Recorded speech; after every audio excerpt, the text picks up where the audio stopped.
Olá, bem-vindos à Rede Poderosa.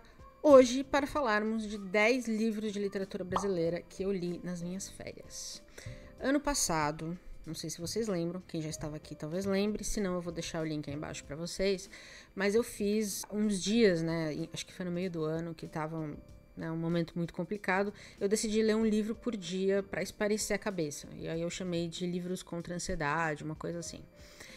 Livros tem muito disso pra mim, sabe? Ler tem muito disso de sair do mundo atual, quer esteja acontecendo o que estiver, né? Então, eu tirei 10 dias de férias esse ano, agora em janeiro, e aí eu não tinha nada planejado, porque eu também acho que é importante você não ter agendas e roteiros e tudo. Mas eu queria fazer alguma coisa assim, pra me dar essa sensação de completude nas férias. E aí eu decidi ler um livro por dia, um livro curtinho, obviamente, né? Por dia nas férias, para eu começar um mundo e terminar um mundo nas férias. Eu gosto muito disso, né? No mesmo dia, por exemplo. Então eu vou contar para vocês os 10 livros que eu li, o que eu achei deles. A gente tem alguns livros muito bons, algumas surpresas e algumas bombas também, porque eu fiz questão de pegar na minha estante também autores que eu não conhecia muito, que eu tenho aqui por um motivo ou outro. Mas sobre o qual também não tinha muito conhecimento da história do livro e do autor ou autora, e aí peguei para ler. Não é o caso do primeiro que eu li, eu quis começar com uma história já um pouco conhecida, que é Ana Terra, do Érico Veríssimo. Eu li ano passado o primeiro volume da trilogia O Tempo e o Vento, eu amei, eu fiquei absolutamente encantada com a história e com a escrita do Érico Veríssimo, né? É uma ficção histórica brasileira, muito boa, muito bonita. Ele vai contar principalmente a história do sul do Brasil, das revoluções que aconteceram ali, das guerras que aconteciam com os espanhóis, né? Que vivem ali nas fronteiras. E aqui, especificamente, a gente vai ter o recorte da história da Ana Terra. Então, essa é uma história que está no primeiro volume do livro. É a mesma história, tá? Não é uma continuação, não é nada disso. É a mesma história. A Ana Terra vivia com o pai, a mãe e 2 irmãos, né, numa terra, na terra em que eles cultivavam ali, e você não via ninguém por muito, assim, você olhava em volta só via mato. Então eles viviam num espaço muito isolado, porque meio que a terra ali da região, ela era dessa forma, né? Poucas pessoas moravam ali, ela era pouco habitada, então você tinha ali uma casinha e só mato em volta. E eles viviam da terra, do que eles produziam da terra. E aí um belo dia chega ali na região, na casa deles, chega muito machucado Pedro Missioneiro. A gente já tem, quem já leu O Tempo e o Vento, tem a história dele no livro também, mas aqui a gente não vai saber muito sobre ele. Ele chega meio como um personagem muito enigmático. Na verdade, ele sempre vai ser um pouco enigmático, né? Porque ele é um homem de poucas palavras, assim. Mas ele chega muito machucado e a família acolhe ele, cuida dele na casa. E rapidamente ele ganha a confiança do pai da Ana, que é um homem turrão, assim, um homem meio fechado, e passa a viver com eles. E ali ele e a Ana vão se aproximar, vamos dizer assim. E aí muita coisa vai acontecer. É um livro curtinho, como eu disse, é coisa para ler em um dia. Quem não leu ainda O Tempo e o Vento e quer conhecer um pouco da história, ou talvez um pouco da escrita do autor, eu recomendo muito começar por Ana Terra. Pode ser uma boa ideia. Tudo bem que depois você vai ver a mesma história na trilogia. Mas mesmo assim, eu acho que não é um absurdo, porque é uma história muito boa. Então eu mesma já li, já sabia tudo o que ia acontecer, e ainda assim achei uma leitura muito gostosa. Então, Ana Terra foi por onde eu comecei. Aí eu peguei uma autora que eu não conheço, quer dizer, eu já ouvi falar muito bem dela, mas eu nunca li, que é a Giovanna Madalosso, e eu peguei A Teta Racional. Esse aqui é o primeiro livro dela. Esse aqui saiu pela Grua, mas eu acho que ele já foi reeditado por outra editora, tá? Se eu não me engano. Aqui, basicamente, a gente vai ter contos. São vários contos, eu não sabia que eram contos, mas são vários e vários contos, em que ela vai falar, os personagens centrais são mulheres. Então a gente tem filhas, tem mães, tem histórias mais intensas, tem histórias mais leves, mas eu não achei uma coletânea de contos assim fora do normal, assim. Para vocês terem uma ideia, passou alguns dias e eu tentava lembrar de um conto daqui que tivesse me marcado muito, e nenhum meio que me chamou muita atenção, nenhum me veio à cabeça, assim. E lembre que eu tinha lido o livro há poucos dias, sabe? E contos são curtos, então tem histórias que às vezes te marcam tanto que você vai lembrar delas. Mas esse aqui realmente nenhuma foi assim muito chamativa, nenhuma ficou marcada em mim. Eu tenho um outro livro de contos aqui que eu vou contar pra vocês, que eu acho que é um pouquinho mais pouquinho mais interessante do que esse aqui. A Giovanna também escreveu um outro livro que eu tenho que chama A Suíte Tóquio, se eu não me engano. Eu não li ainda, mas eu já ouvi coisas muito boas sobre ele. Então, eu vou ler o outro, né? Mas esse aqui realmente não foi um livro de contos que me deu muito... Não me foi muito interessante, assim. Enfim.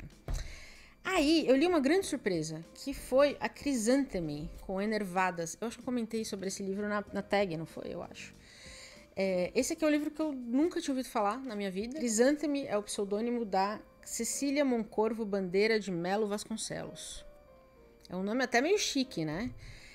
Aparentemente ela foi uma grande escritora feminista do começo do século passado e aí foi completamente esquecida pela literatura e pelo cânone, vamos dizer assim, e agora foi resgatada com Enervadas pela Carambaia, nessa ediçãozinha aqui que eu peguei numa promoção muito boa. Fiquem de olho na Carambaia, eles estão lançando essas edições menores assim, mais acessíveis, porque tem alguns livros deles que realmente são impossíveis, né, da gente conseguir comprar.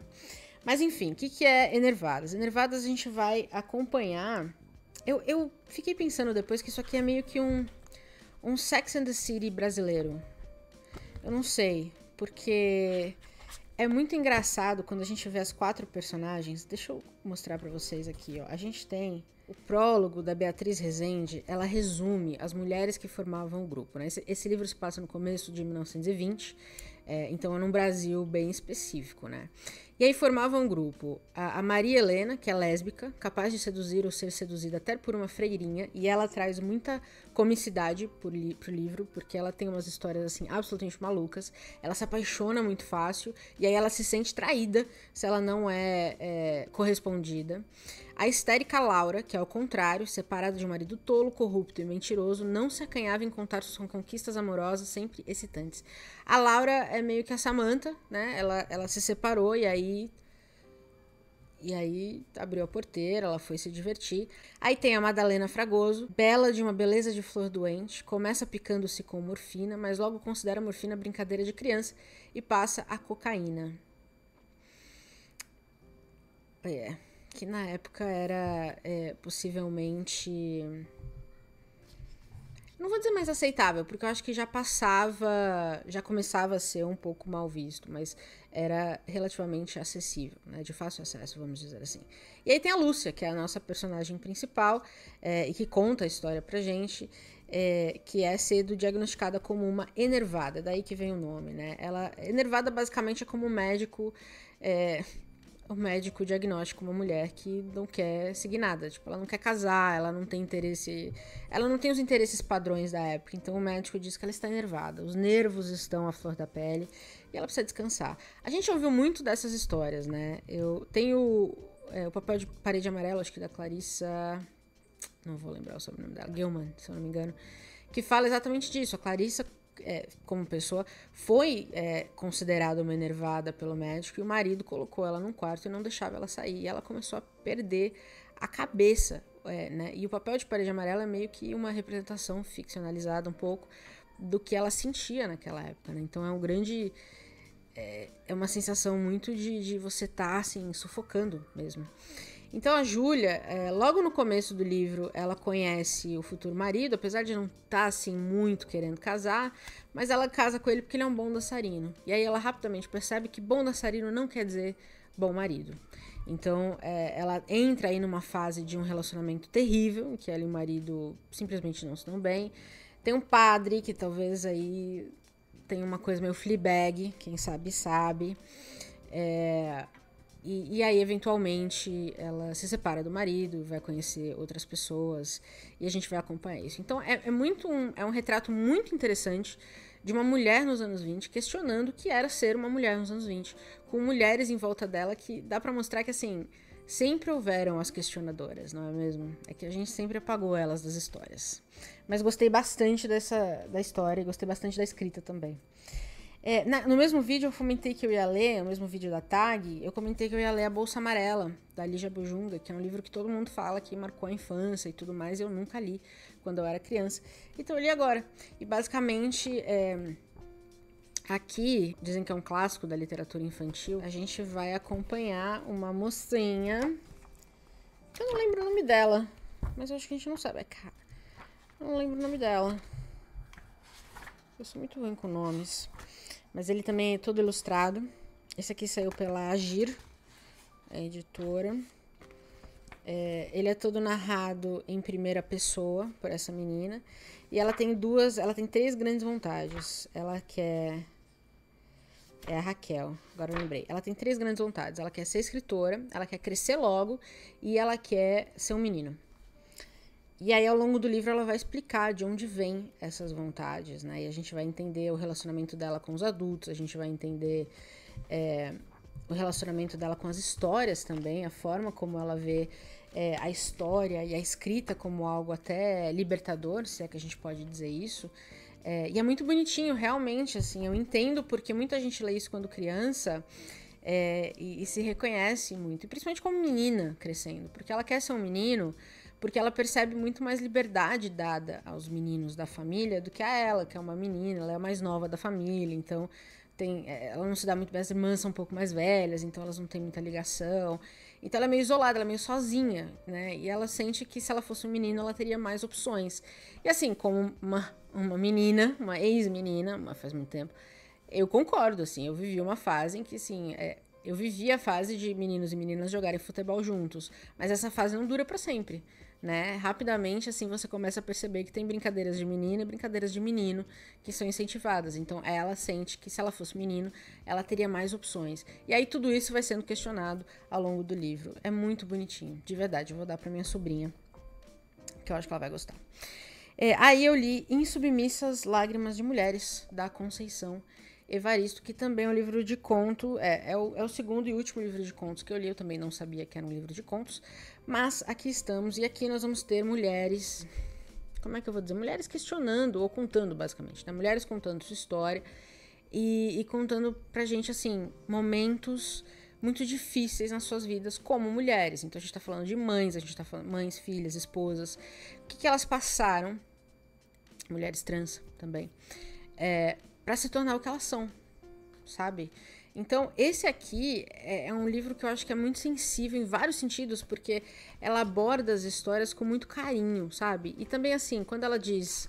O título, né, vem do Insubmissas Lágrimas, por exemplo, é que essas mulheres não se renderam em momento nenhum. Elas fizeram o que elas queriam fazer, da forma como elas queriam fazer. Deu certo, deu errado, tá complicado, enfim, não importa. Elas assumiram uma decisão e elas se tornaram as mulheres que elas queriam ser, de uma forma ou de outra.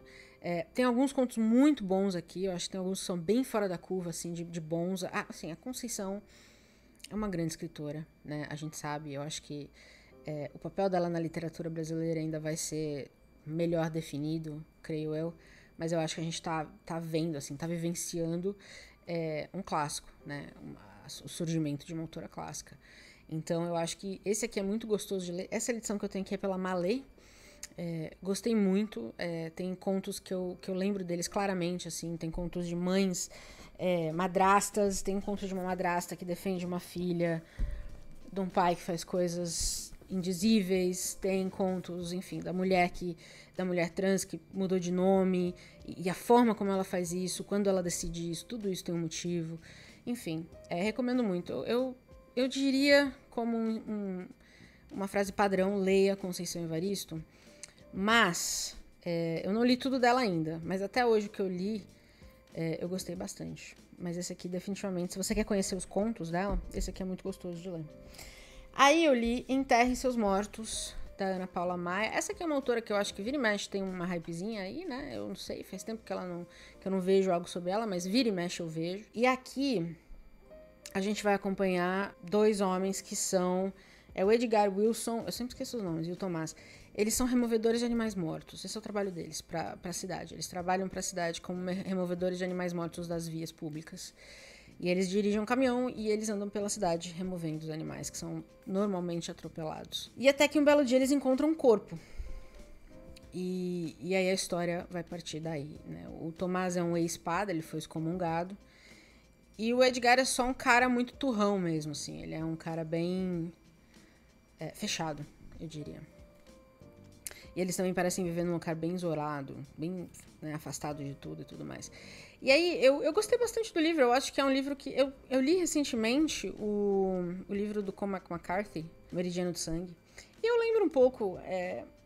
Tem algumas conexões, eu acho, entre os dois. Principalmente essa coisa do homem versus a terra, versus a natureza. Né? O que a natureza faz. Porque quando ele acha um corpo, também é um animal, né? Enfim. E a forma como a gente trata os animais, a forma como a gente vai lidar com a morte... a forma como a história se conecta, achei razoável, achei interessante. Mas o personagem Edgar Wilson, eu acho que... E a forma como ela descreve algumas coisas aqui, eu acho que são muito bem criadas. Pelo menos pra mim, passou todas as sensações que eu acho que ela queria passar de desolação, né? E de desconforto. Muito, muito, muito desconforto. De verdade mesmo, assim. As descrições do que eles fazem com as carcaças e tudo mais, assim, são bem pesadas. Eu diria pra ter fôlego e ter estômago pra ler. Mas é um livro que me interessou. Eu gostaria de ler mais coisa dela. Eu não sei, eu não tenho, eu acho, mais nada dela, mas é uma autora que eu vou acompanhar. Talvez seja interessante. Bom, aí eu li Manual de Demissão, da Julia Wahmann. Aqui, Wahmann, não sei como fala. Esse aqui saiu pela Record. Esse aqui foi um dos piores dessa lista, pra ser sincera. Basicamente, a gente vai acompanhar a história de uma moça que é demitida logo no começo do livro.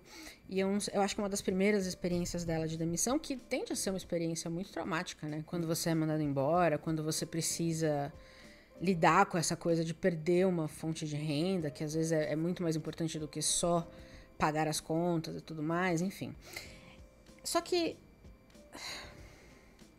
por exemplo, ela está lidando com a demissão, mas ela também está lidando com o pé na bunda. Tudo aconteceu meio ao mesmo tempo. E aí, toda vez que ela se refere ao ex-namorado, ela diz o bunda do meu ex. Toda vez. E o livro é curtinho, ó.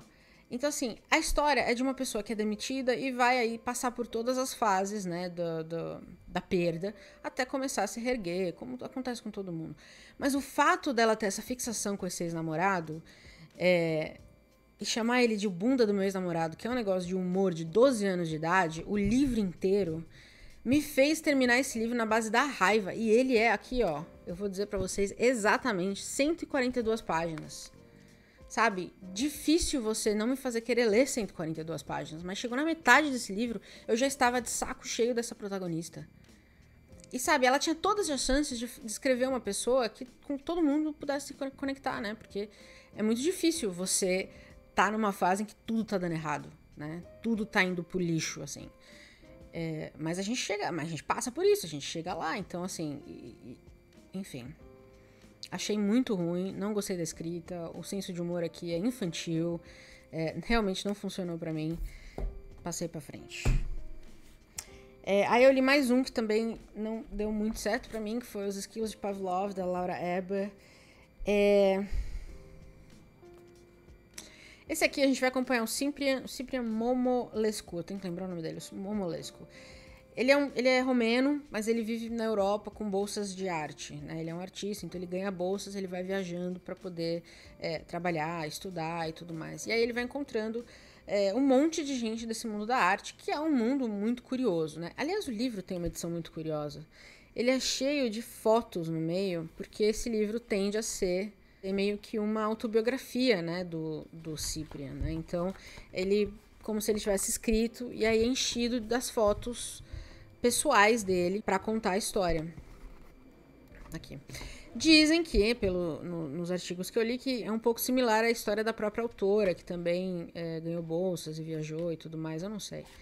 Mas, assim, eu simplesmente não consegui achar nada interessante nesse livro, assim. E ele tinha a chance de fazer algo incrível, né? Porque pessoas do mundo da arte tendem a ser excêntricas. E tem alguns personagens excêntricos. Só que foi uma sensação de...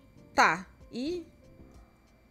Sabe? A música da Ariana? Então, fui eu com esse livro, assim. Tá bom. E o que mais? Foi o famoso meh.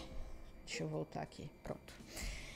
E aí eu li Grito, do Godofredo de Oliveira Neto. Também é mais um autor que eu nunca tinha ouvido falar. Aparentemente ele tem muitos livros publicados. Eu nunca tinha lido nada dele. Então fui ler esse aqui. Esse aqui a gente vai acompanhar a história de uma senhora octogenária que tem uma certa obsessão. Eu acho que essa é a palavra, viu? Porque é muito complicado. Ela tem uma certa obsessão com um vizinho jovem de 20 e poucos anos dela. Ele mora no mesmo prédio. Eles moram em andares diferentes, mas no mesmo prédio. E eles conversam muito, assim, eles são muito próximos. Uma coisa sobre a qual eles conversam muito é teatro. E às vezes eles encenam cenas de teatro um pro outro. E aí tem até... Peraí, deixa eu mostrar pra vocês. Ele até coloca, ó, os diálogos das peças aqui, pra gente ver o que tá sendo encenado. O livro é dividido em atos, ou aqui, em atos também. Então, é uma estrutura bem legal pra emular, né, o que eles dois passam, basicamente assim. Então, são 21 atos, né, 21 cenas diferentes que progridem a história. Eugênia, o nome dela, e o jovem chama Fausto. Então, ela tem essa certa fixação com esse Fausto. E aí a gente vai acompanhar a história de como eles conheceram, como essa relação meio que foi se desenvolvendo, a paixão deles pelo teatro, como eles dividem isso um com o outro. E é muito interessante, até a gente chegar no final que tem uma tragédia aí, tal qual mesmo uma peça de teatro, sabe? Que você vai acompanhando algo sem... E nesse caso, definitivamente sem esperar uma tragédia, mas ela vem... E vem uma tragédia aí no final que fecha os atos pra gente de uma forma bem diferente do que eu esperava. Eu gostei bastante, eu achei muito criativo o livro. Eu gostei dos personagens. A Eugênia quem narra a história, então a gente nunca ouve o Fausto, né? A gente só sabe quem é o Fausto por ela. O que também eu achei uma escolha muito boa, porque ela, de novo, como ela é obsessiva, isso né, eu estou descrevendo assim, não quer dizer que o autor descreva assim, tá? Mas pra mim ela pareceu uma velhinha bem obsessiva, mas também ela é muito solitária, né? Então ela se apegou provavelmente à primeira pessoa, uma das poucas pessoas que deu atenção, que mostrou interesse por ela. O que é comum, eu entendo. Mas gostei, achei curioso, achei a estrutura muito legal, achei os personagens muito legais, e a forma como ele termina o livro, assim, na tragédia, em tudo que veio dela, foi muito criativo também. Então, foi uma boa leitura. E aí, eu li também Vidas Secas, do Graciliano Ramos. Eu acho que eu deveria ter lido esse livro na escola, mas eu não li, eu não lembro de ter lido. E tendo lido ele agora, eu acho que eu teria lembrado de ter lido Vidas Secas. Se eu não lembrasse de Vidas Secas, o livro inteiro, eu teria lembrado do capítulo específico da baleia. Né? Quem leu sabe. Mas gostei bastante, achei um belíssimo livro. De novo, não lembro se eu já li antes, mas se eu já li, então essa vai ser uma releitura, mas belíssimo livro, gostei muito das construções que estudam, né, o interno do personagem. Os textos de apoio aqui são muito bons. O Graciliano esse ano cai em domínio público, né, então a gente vai ter muitas edições de Graciliano Ramos vindo aí, muitos estudos dos livros dele. Eu acho que isso vai ser muito legal, vai ser muito interessante. Eu e o Caio vamos falar um pouquinho mais sobre isso em breve. Mas eu gostei muito da forma como ele escreve essa família, de novo, né, essa coisa do o homem versus natureza, de como a natureza impacta a vida das pessoas de forma, às vezes, dramática, né? No caso deles, eles têm que a família tem que se locomover de um lugar para o outro para poder sobreviver. A escrita, eu sempre tive a impressão de que o Graciliano... Eu não sei porquê, antes de eu ler o livro do Graciliano, eu sempre acho que vai ser muito difícil, vai ser muito complicado, eu tenho que estudar, eu tenho que pesquisar. Mas não, foi muito gostoso, foi muito leve, apesar dos temas e apesar do capítulo da baleia, da cachorrinha. Que é muito triste, não tem como negar, é impossível. Mas, enfim, vou ler mais de Graciliano Ramos. Até hoje, dos livros dele que eu li, o meu preferido é Angústia. Esse sim eu li na escola, e eu lembro que eu gostei demais. Enfim. E além desses, eu li, não sei como falar isso, ouvi 3 audiolivros no Audible.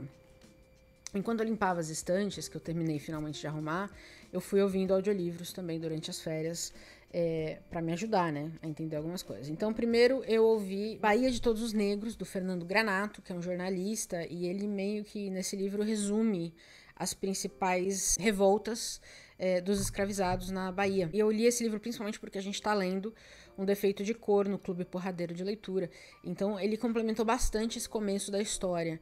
É um resumo, tá? Não é um livro que vai se aprofundar em nenhuma dessas revoltas, mas serviu para me dar um panorama assim, da quantidade, né, de vezes e da organização, né, de alguns escravizados para poder se revoltar. Então é um livro interessante, mas eu acho que não pode ser uma fonte única do assunto, tá? E aí eu li Tudo é Rio, da Carla Madeira, que é um livro meio polêmico, né? Tem quem ama e aí tem quem odeia, e normalmente nos extremos, assim. Eu gostei bastante do livro, eu achei muito bom. A gente vai acompanhar a história de 3 pessoas, que eu não vou lembrar o nome de ninguém, porque foi um dos livros que eu ouvi logo no começo das minhas férias.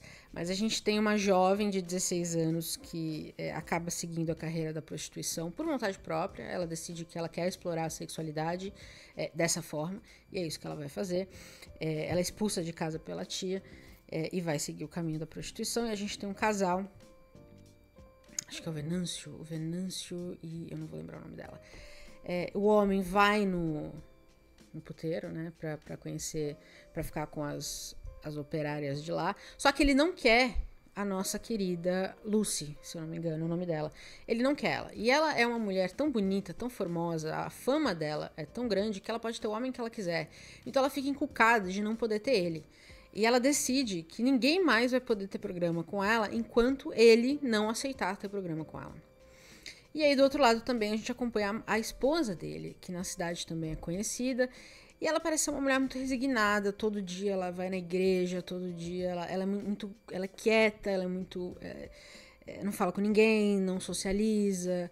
E aí a gente vai entrar na vida dessas pessoas e entender por que cada um toma as decisões que tomou, as tragédias que levaram a tudo isso, os dramas que acontecem na família. E eu achei tudo muito bem costurado, assim. Eu gostei da forma como a autora escreve e eu gostei da forma como ela conta a história, levando a gente junto, assim, para a conclusão final, que é definitivamente inesperada. Eu não gostei muito do final, eu achei o final muito Disney, né? No final tudo dá certo, todo mundo é lindo, bababá. Achei um pouco bobo, mas a construção de tudo até lá, eu achei muito bem bolada, de verdade. Desde a história de amor, acho que é Dalva, eu vou lembrando aos poucos. Desde a história da construção da história de amor do casal principal, até a construção da sexualidade da Lucy, por exemplo, tudo é muito bem feito, eu achei. Até a gente chegar no final. Então, eu gostei bastante de tudo aí. Eu acho que eu dei 4 estrelas. E eu sei que a Carla Madeira, como eu disse, ela tem sido meio dos extremos. Tem quem ama e tem quem odeia. Quem odeia tem falado coisas pesadas. Mas eu sou do time que gostou. E lerei mais da autora quando ela publicar algo novo. E por fim, o último. Eu não devia ter encerrado com isso, porque eu não gostei muito. Bom, já foi, gente. Eu li Copo Vazio, da Natália Timmerman. E aqui a gente vai acompanhar... Ai, meu Deus. A história de uma mulher que toma um ghosting. Ela conhece... O cara chama Pedro. E esse eu não vou esquecer que chama Pedro, porque ela fala Pedro 1 milhão de vezes. Tudo é Pedro. A vida é Pedro. E aí você vê que eles ficaram juntos 3 meses. E ela justifica isso, né? Que... eu já conversei com a minha psiquiatra que 3 meses... O tempo não significa impacto, alguma coisa assim. E aí eu fiquei pensando, amiga... Mas será que não deveria? Será que a gente não deveria deixar ter mais impacto nas nossas vidas quem fica com a gente mais tempo? E não um cara que só ficou 3 meses. Não sei. Mas enfim, ela toma um ghost e aí tudo é Pedro. Ela vê o Pedro em todos os lugares, ela aparece na casa dele, ela fica ligando, ela fica na internet, ela só fala dele o livro inteiro. E aí eu sei que tem pessoas que se reconheceram nela, né, que tomaram um ghost, e aí gostaram do livro, gostaram da forma como ela contou a história. Mas eu diria que, assim, não sei, pode soar muito, muito forte, mas eu acho que é uma personagem principal sem muita dignidade, assim, sabe? Pra você ter uma ideia, tem uma cena em que ela acabou de ficar com outro cara e ela tá falando do Pedro. Tipo, amiga, 3 meses não vale a sua dignidade, tá bom? Vamos deixar isso alinhado só um pouquinho, pelo amor de Deus. Não vamos normalizar esse tipo de comportamento. Ghost não é legal, é coisa de cuzão, concordo. Mas a gente também não precisa se rebaixar, né? É isso. Então, terminou que eu não gostei porque eu achei a personagem principal simplesmente insuportável. E não consegui... Eu queria dar um tapa na cara dela em todas as cenas, basicamente. Mas é isso, bastante coisa já em janeiro, começando o ano daquele jeito maravilhoso que eu gosto, que é força total. Carnaval vem aí, pretendo ler bastante no carnaval também, que é normalmente o que eu faço. E aí a gente se fala no próximo vídeo, onde eu vou ler mais livros e volto pra contar pra vocês. E me contem, já leram alguns desses livros, alguns desses autores? Gostaram, odiaram? O que me recomendam ler mais deles? se algo vale a pena. E a gente se vê semana que vem. Tchau.